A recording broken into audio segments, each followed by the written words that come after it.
Nung hindi pa matindi po ang climate change, ganito na rin po ba kadalas yung pagtama ng El Nino dito sa ating bansa? Talagang taon-taon na? Mm. Usually po kasi ang El Nino, it will happen every 2 to 7 years. Okay. Ang napapansin po natin with the global warming po, dahil umiinit nga po yung temperatura ng karagatan. So, ibig sabihin sa global warming, malaki ang contribution ng ocean warming kaysa yung surface warming kapag po merong El Nino.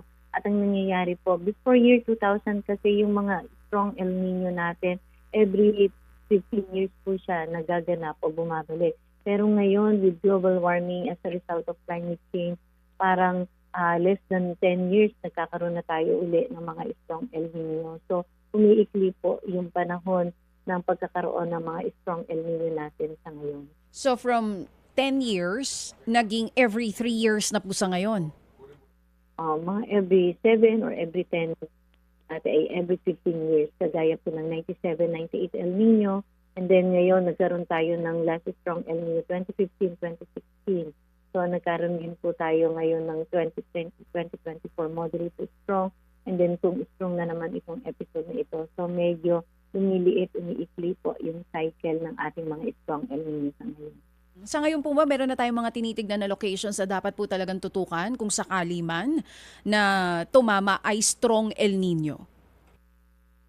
Although sa ngayon, DJ Chacha, meron na pong mga areas na merong dry spell or drought, pero yan po ay due to warm and dry season months natin and yung soil moisture availability loss or stress.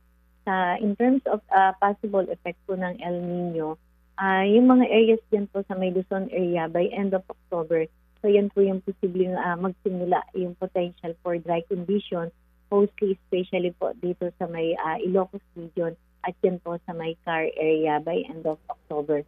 And then habang nagkakaroon po tayo ng mga habagat season, may mga potential din po yung for dry condition, yung ibang areas natin sa Visayas at Mindanao. So later part of the year, after po ng habagat, papunta sa amihan, so dun po natin na unti-unting makikita yung potential na malawakan na mga kabawasan sa tubig ulan sa ating bansa.